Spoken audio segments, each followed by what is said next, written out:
Olá, bem-vindo ao nosso curso de Introdução à Espectroscopia, uma iniciativa conjunta entre o curso de Biotecnologia da UFSCar e o Instituto de Física da USP de São Carlos.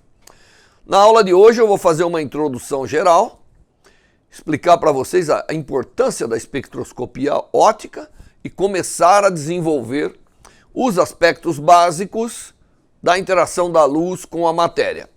Porque esse é o principal fato envolvido na espectroscopia.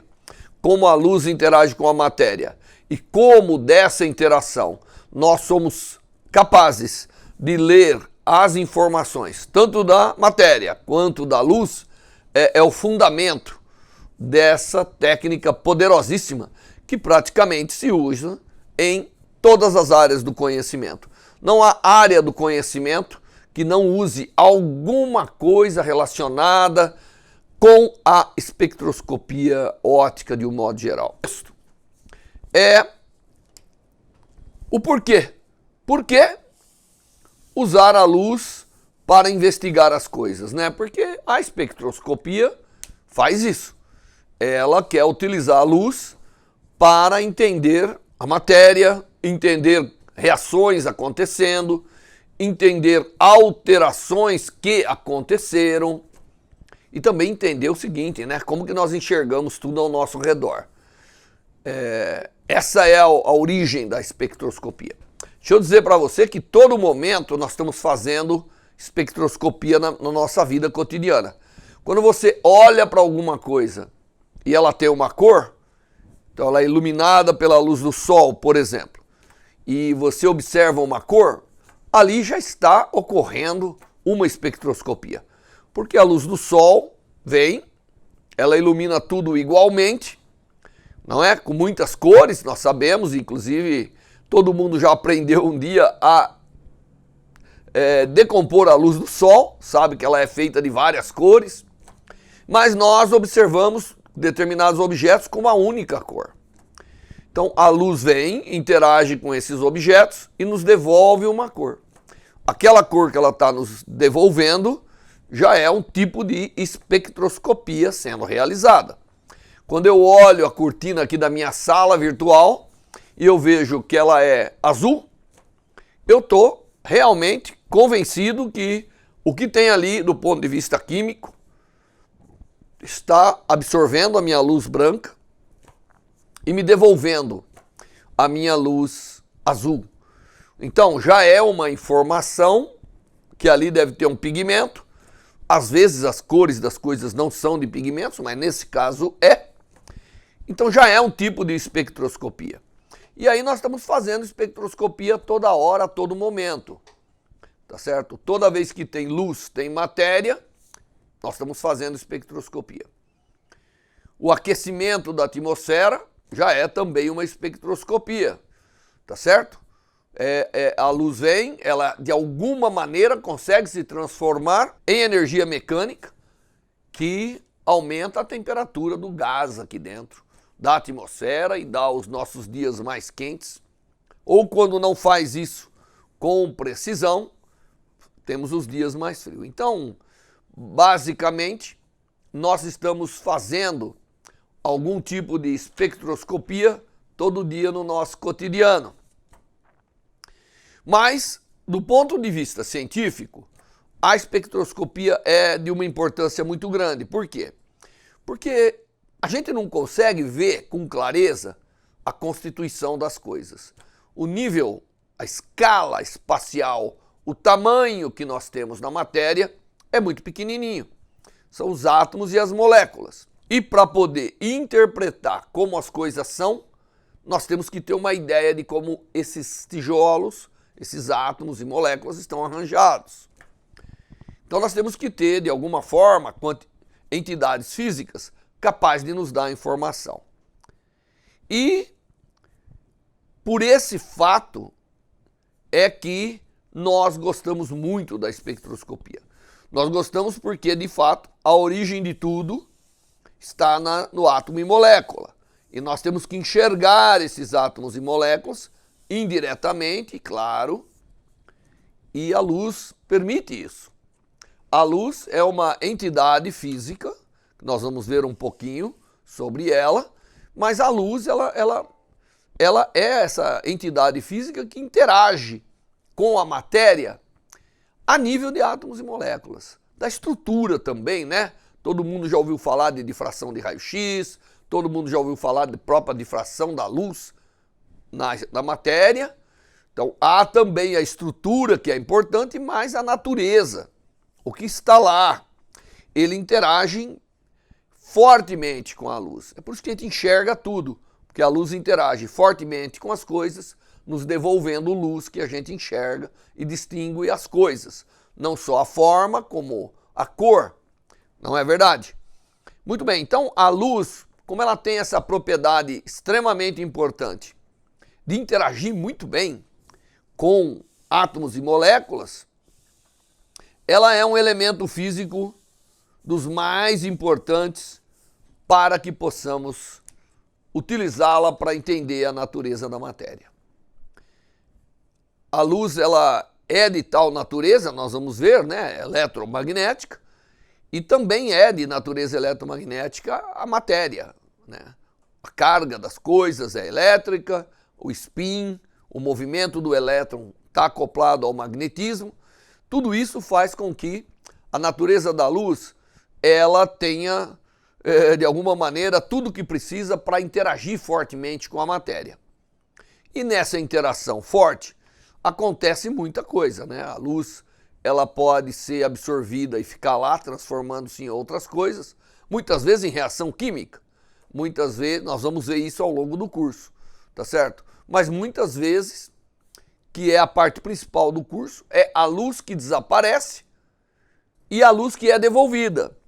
Então, a luz que volta para a gente, ela traz informação de como foi aquela interação. E é através dessa característica da luz que desapareceu ou da luz que é devolvida que nós acabamos tirando toda a informação daquilo. Então, a base da espectroscopia é a interação da luz com a matéria, em vários aspectos.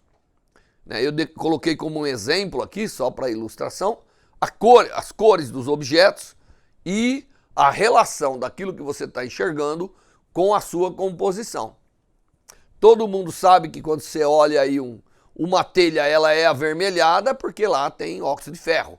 Naquela constituição do barro e tudo isso, tinha óxido de ferro. Quando ela é branca, não deve ter óxido de ferro. Deve ter outras coisas. Porque nós já estamos acostumados que esse composto dá a natureza avermelhada da rocha.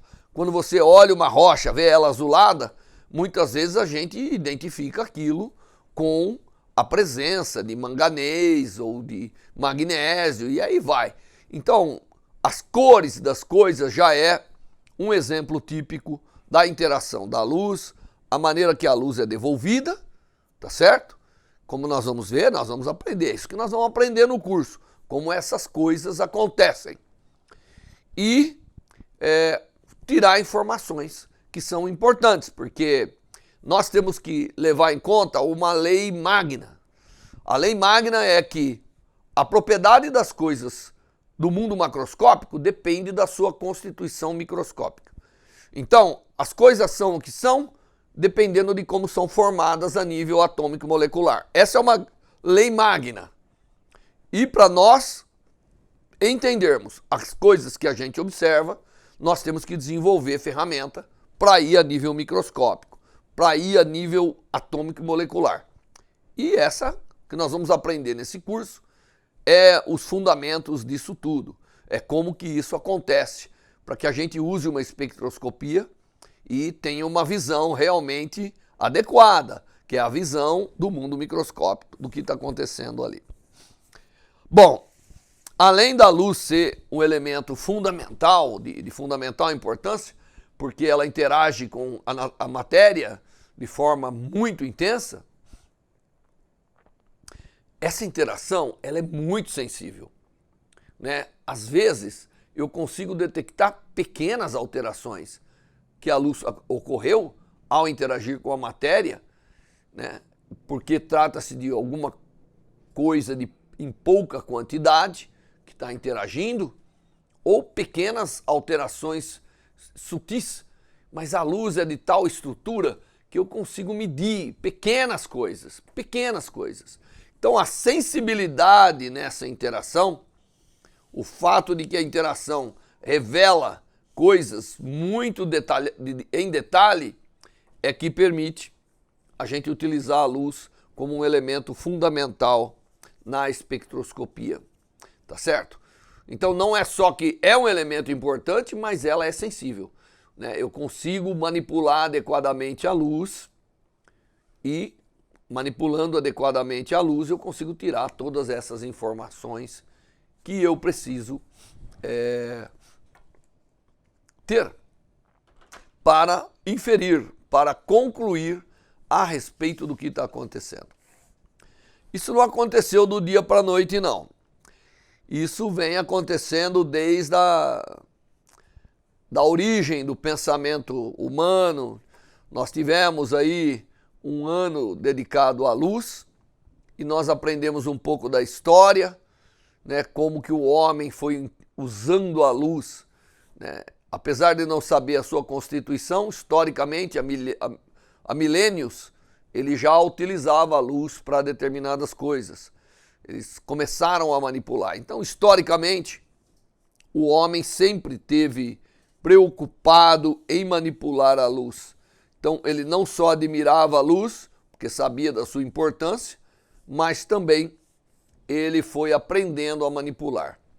E o resultado dessa manipulação é que apareceram instrumentos bons, né? A gente hoje, no início, as pessoas usavam provavelmente só a luz solar como uma fonte de luz. Mas o homem foi aprendendo a fazer, a extrair, inclusive a manipular a própria luz que vem da combustão, né? A luz de uma chama como elemento para realizar os seus estudos. Então a instrumentação óptica é algo que evoluiu muito, senão hoje nós não teríamos essa capacidade de ver alguns átomos em alguns trilhões de átomos com técnicas ópticas. Então, hoje, se você adulterar um alimento ou adulterar a gasolina, é possível você detectar coisas muito pequenas que estão ali, né? E às vezes essas coisas pequenas que estão ali nos dão um histórico de como determinadas coisas foram produzidas e não deveriam estar ali, mas estão. Na indústria farmacêutica nós sabemos que quantidades mínimas, às vezes partes por trilhão de determinadas moléculas, torna a ação do medicamento confusa. Porque o nosso metabolismo às vezes é muito sensível a determinadas pequenas partes de outras moléculas, como é o caso da molécula do cianeto, que se entra no sangue, ela, pequenas quantidades, é capaz de produzir um dano fantástico, né? Bom, então veja, nós estamos num contexto onde é algo integrado, é algo que veio se somando ao longo da história intelectual do homem, portanto ela é milenar, o uso da luz para a interpretação das coisas e a manipulação da luz para produzir técnicas que me permitam, que me ajudem no entendimento das coisas de um modo geral. Muito bem, então esse é o contexto que nós vamos fazer. Esse é o contexto que nós vamos aprender. E aí tem muitas técnicas desenvolvidas que permitem hoje a gente utilizar essas técnicas em prol da ciência ou em prol da sociedade. Você imagina o que seria dos exames clínicos se não fossem técnicas de espectroscopia, né? Hoje você coleta o sangue, coloca lá numa máquina, ele olha, olhando a luz, a interação da luz com determinados constituintes, ele é capaz de dizer que você está anêmico, ou dizer que você tem alguma doença, tá certo? A técnica de espectroscopia não é só uma técnica científica. Longe disso. Hoje, ela faz parte integrante das técnicas que nós usamos no dia a dia, nas técnicas que estão incorporadas a muitos e muitos princípios. Tá certo? Não há como escolher uma área que você não tenha técnicas de espectroscopia para te ajudar. Muito bem, então essas técnicas, seja pela leitura, como eu disse, é tão sensível que eu sou capaz de ver algumas bactérias, alguns vírus ou alguns fragmentos de vírus dentro de um mundo inteiro através dessas técnicas ópticas. Elas são de fato muito poderosas. Mas o nosso objetivo é primeiro entender os princípios para depois explicar as técnicas em detalhe. E eu vou adotar o princípio de que eu não vou fazer um curso somente matemático, eu vou fazer uma mistura.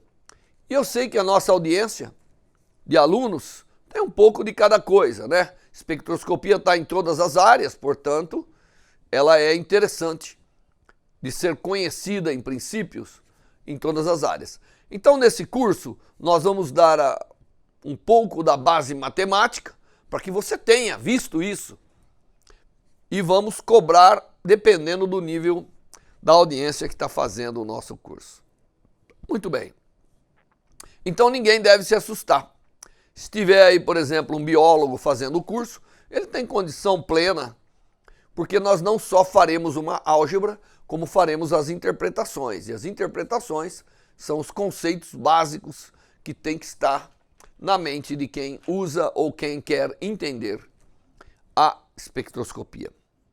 Muito bem, então vamos começar entendendo os princípios básicos e, como que eu disse, o princípio básico da espectroscopia é a interação da luz com a matéria. Para conhecer a interação da luz com a matéria, é importante que a gente siga a seguinte rota. Primeiro, nós temos que fazer uma pequena revisão entendendo a luz, porque quem quer entender espectroscopia não pode ver a luz como algo enigmático. Tem que enxergar na luz as propriedades que são importantes para que a gente possa entender o que está acontecendo. Depois nós temos que ter uma visãozinha da matéria. É importante porque a matéria ela é descrita de várias formas, em vários contextos e em vários graus de detalhes. E nós temos que, de alguma maneira, entender também a matéria, para poder entender, fundamentalmente, a interação. Então, o objetivo é entender a interação, definir determinadas coisas, e nós queremos, então, para isso, definir as coisas da forma correta. Então, para que a gente possa entender essa interação, nós temos que, de alguma forma, entender cada componente, ou ter uma visão de cada componente. Quando nós enxergamos a espectroscopia, quando você joga a luz sobre alguma coisa e vai tirar informação, é importante você estar pensando nas coisas certas, né? Entender os princípios básicos aqui, que é o objetivo dessas primeiras aulas, transmitir os princípios básicos, tá certo? Então, nós poderíamos começar ou com a matéria ou com a luz. Obviamente eu vou começar com a luz, que ela é o objeto principal desse curso. Então a gente vai começar vendo um pouco da radiação eletromagnética. A luz, ela é chamada de radiação eletromagnética por uma razão simples. Deixa eu explicar para você a razão. No início, todo mundo achava que cada tipo de radiação era uma coisa diferente. Aliás, no início, todo mundo pensava que eletricidade era uma coisa e que magnetismo era outra. Quem é mais velho, como eu, já trabalhou, lembra do colegial?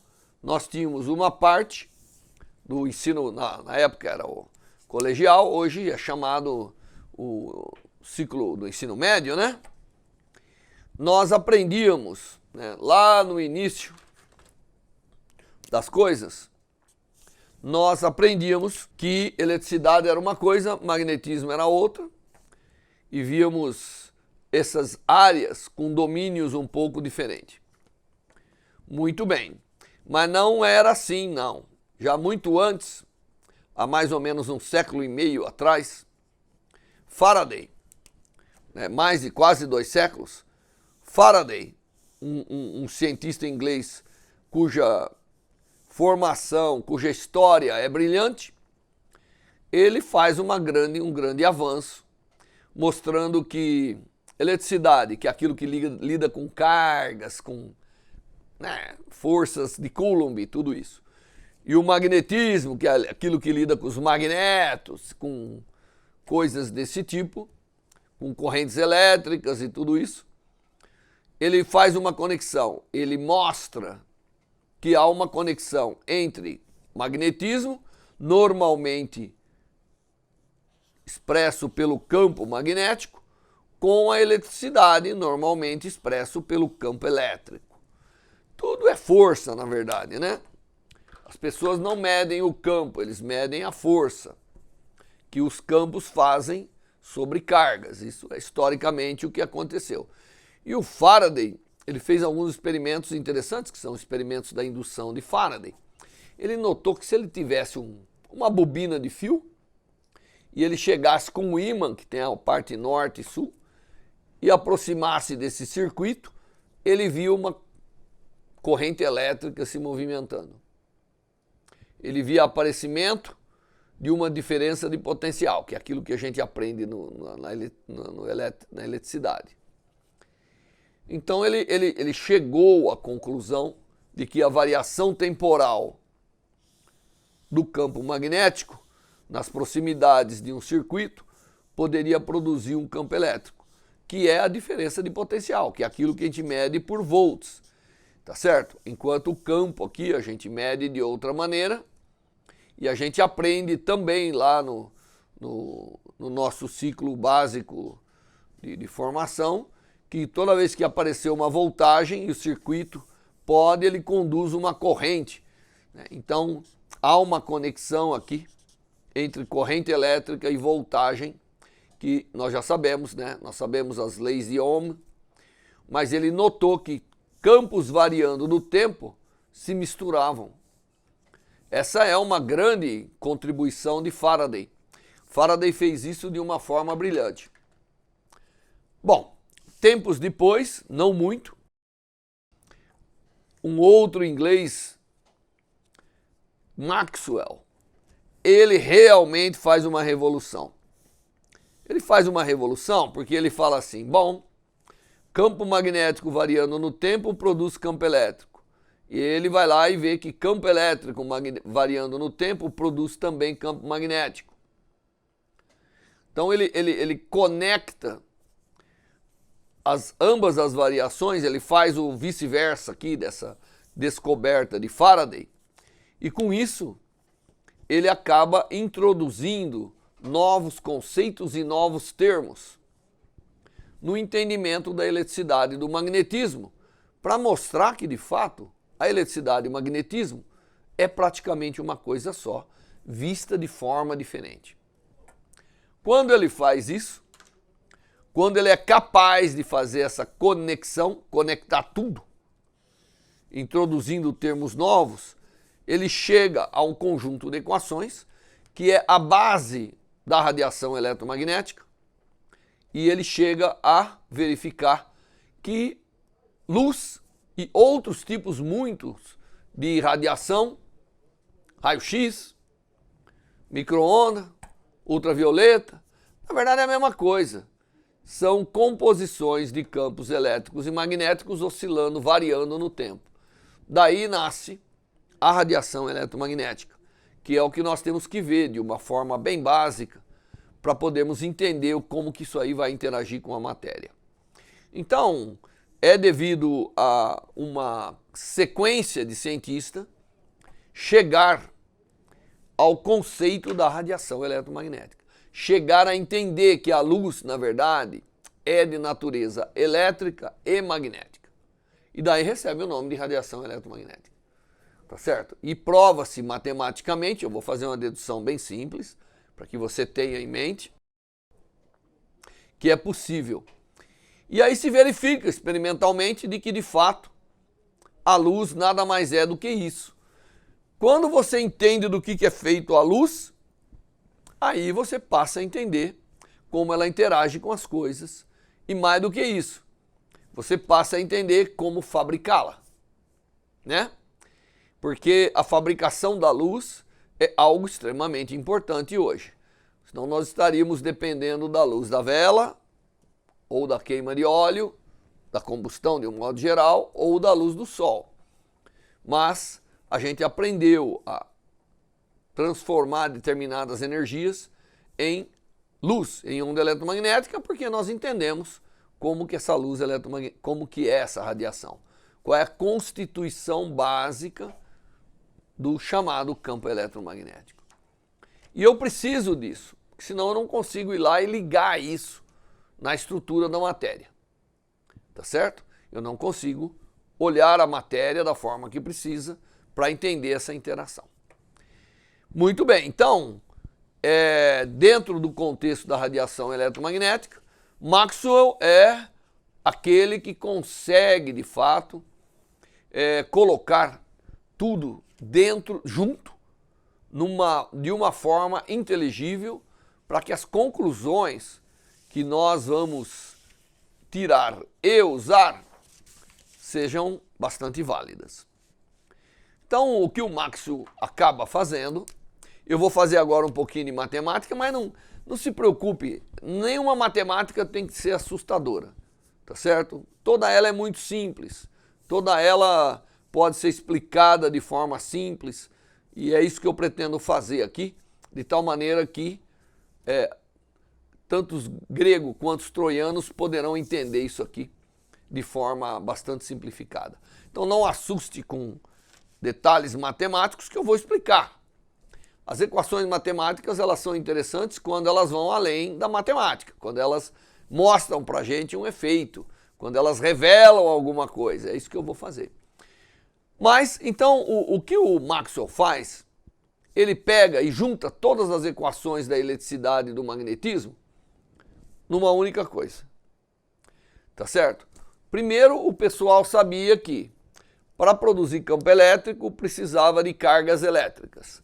Então, o Maxwell, através das suas equações, ele vem aqui e expressa isso de uma forma bastante simples, através da sua primeira equação. E ele diz assim: o meio é importante na eletricidade. Se eu tiver um metal entre uma carga, é um efeito. Se eu tiver um dielétrico, é outro efeito. O ar é outro efeito. A água é outro efeito. Tudo isso está na chamada constante dielétrica. E ele associa as fontes de carga, ρ aqui, é de fato a densidade de cargas que eu tenho, né? Porque tem que ser bem geral. Então o Maxwell fala assim, se você tiver carga, forma campo. E essa é uma expressão matemática. Isso aqui é uma operação que chama divergente, nada mais é do que a variação espacial do campo. A variação espacial do campo gera carga. Se essa carga for pontual, eu obtenho daqui a famosa lei de Coulomb, que você sabe que é que o campo é a carga dividido pela distância ao quadrado, vezes algumas constantes que dependem do sistema de unidade que eu uso, e a constante dielétrica está lá dentro. Então, isso aqui nada mais é do que a repetição da lei de Coulomb, feito de uma forma mais elegante, que o Maxwell, como sendo um excelente matemático, ele aprendeu a colocar isso dessa forma, tá certo? Outra coisa que se sabia do magnetismo é que quando você pega um ímã, as linhas de campo do ímã se fecham. Então, a fonte do magnetismo é diferente da fonte do campo elétrico. O campo elétrico, se você tiver uma carga aqui, positiva ou negativa, ela produz um campo em todo espaço, divergindo ou convergindo, dependendo dessa carga ser positiva ou negativa. Aqui eu botei uma carga positiva, tá certo? Portanto, a gente fala que as linhas de campo elétrico divergem, por isso que a gente expressa da forma do divergente ser igual à carga, tá certo? Não estou pedindo para você deduzir isso, já estou explicando a razão. Essa equação fala que campo elétrico tem sua origem nas cargas elétricas. Por outro lado, se você tiver um campo magnético, então se eu tiver um imãzinho aqui e tiver o polo norte e o polo sul, eu sei que eu tenho linhas de campo que entram por um, saem pelo outro e se fecham. Eu tenho aqui um ímã, que é o polo norte e o polo sul. Eu sei que as linhas de campo, se você botar ali malhas, você vê que as linhas de campo circulam num caminho fechado. Portanto, elas não divergem, elas não vão para o infinito, que nem as linhas de campo elétrico devido a uma carga. Então, o Maxwell expressou isso, que aliás essa lei aqui, ela já existia, dizendo que uma das características do campo magnético é que o divergente é zero. Então, elas são fechadas. Tá certo? Bom, aí em seguida, você tem que mostrar a maneira com que se produz o campo magnético e a maneira com que se produz o campo elétrico. O campo elétrico é produzido por cargas, já está na primeira equação de Maxwell. Mas o Faraday, tá certo? Existe uma lei que é chamada lei de Gauss, que mostra que se você tiver uma corrente elétrica, ela também produz ao redor de um fio. Se você tiver um fio conduzindo corrente elétrica, então aqui passa uma corrente elétrica, ao redor desse fio existem linhas de campo magnético. Então o Gauss, né, ou na verdade a lei de Ampère, que é uma lei importantíssima, ela diz o seguinte, olha só essa primeira parte aqui. Ela esquece essa outra parte. Ela diz o seguinte, campo magnético é produzido por corrente elétrica. J, na verdade, é a chamada densidade de corrente elétrica. É a corrente elétrica por unidade de área. E corrente elétrica nós sabemos, né, desde a infância, que é a quantidade de carga que passa num condutor ou numa região do espaço por unidade de tempo. Então, coulombs por segundo dá o ampere. Né? E o ampere por área dá a densidade de corrente. Então, essa primeira lei aqui, que ela pode adquirir vários nomes, ela, na verdade, no magnetismo, ela chama a lei de Ampère, ela mostra que corrente elétrica forma campo magnético. Não é só a presença de um ímã. Aliás, a presença de um ímã pode se equivaler a uma corrente elétrica, feita como se fosse um solenoide aqui, tá bom? Produzindo o campo. Existem regras vetoriais que permitem a gente entender como ela é feita. Mas o importante desse negócio é que corrente elétrica produz campo magnético, como é conhecido do magnetismo. Aí vem o Faraday e adiciona um novo termo, dizendo que... Não, aí tá errado, Braz.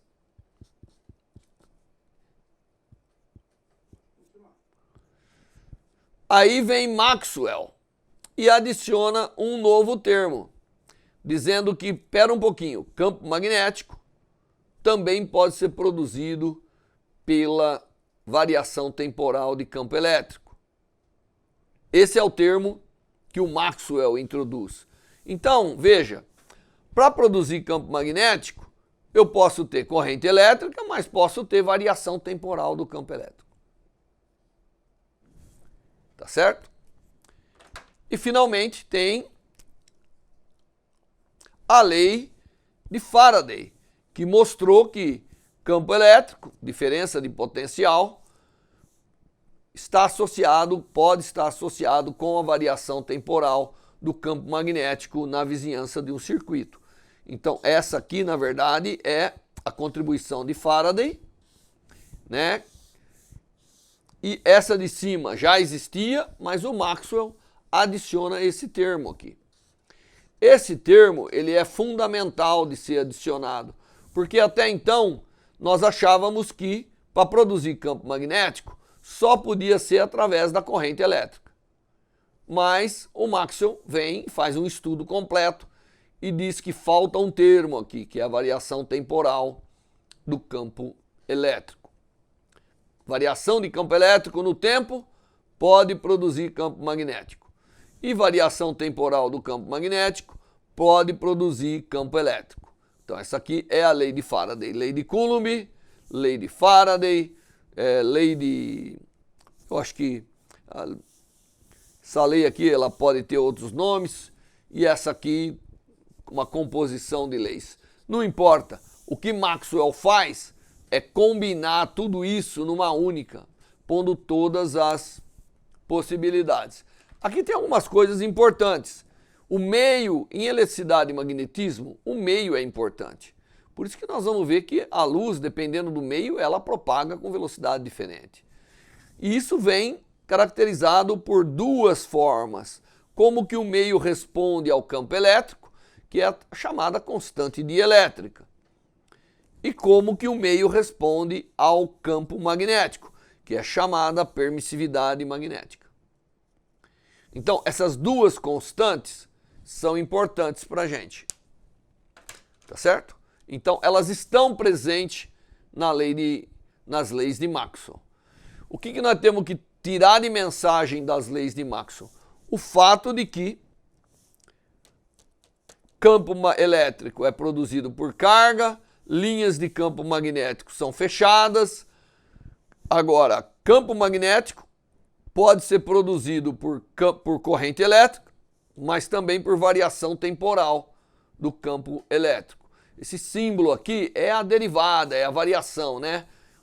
Esse delta sempre está associado, isso aqui é o chamado produto vetorial, esse é o produto escalar, mas isso aqui é o divergente, esse é o chamado rotacional, isso está associado com variação espacial do campo. É incrível que uma variação temporal do campo elétrico leva à variação espacial do campo magnético. Uma variação temporal do campo magnético leva a uma variação espacial do campo elétrico. Fundamental para aquilo que vai vir em seguida, que é a gente descobrir que na ausência, aqui vem o pulo do gato, né? Essas equações você tem que interpretar da forma que eu estou lidando. Mas na ausência de fontes, significa que eu vou fazer o seguinte, ó. Todas essas fontes de carga e de corrente são zero. Então não existe carga e nem corrente no meu meio. Então eu tiro aqui a densidade de carga, não existe carga agora produzindo campo. Então nessa situação, ele diz que o divergente é zero, mas não diz que não existe. E aqui eu tiro J.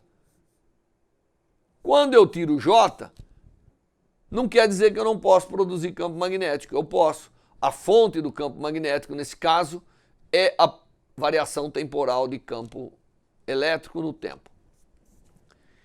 Então, se ρ, que é a densidade de carga, e J, que é a densidade de corrente, é zero, esqueci de dizer que C é a velocidade da luz. Tá certo? C é a velocidade da luz, porque eu gosto de trabalhar sempre no sistema CGS, que para não carregar aqueles 4π da vida que confundem a vida da gente. Então eu uso aqui a constante da luz. Tá. Muito bem. Isso faz com que as equações de Maxwell, tirando isso é zero, isso é zero, isso faz com que as equações de Maxwell se reduzam a um conjunto de equações mais simplificada, com menos termos, que diz claramente, ó, nessa situação onde não tem carga, o campo elétrico e o campo magnético não são divergentes, tem divergência zero, tá certo? E a variação espacial rotacional do campo elétrico vai ser dado pela variação do campo magnético e o campo magnético vai ser dado pela variação temporal do campo elétrico. Então, isso despertou no Maxwell uma ideia simples. Qual que é essa ideia simples? A ideia de que, se eu tiver, em algum lugar deveria ter fontes de campo, mas aí essas fontes sumiram, mas deixaram o campo variando no tempo, no espaço. Eles podem coexistir, formando uma entidade física que se sustenta. Porque a variação de um alimenta o outro, a variação do outro alimenta o um. Então Maxwell preveu que deveria ser possível existir algo que poderia propagar no espaço livre de cargas e de correntes de natureza elétrica e magnética. Isso é a origem da formação da luz. Sabe, Fiat Lux, aquela palavra que a gente vê em todas as camisetas, é o que nós poderíamos dizer agora.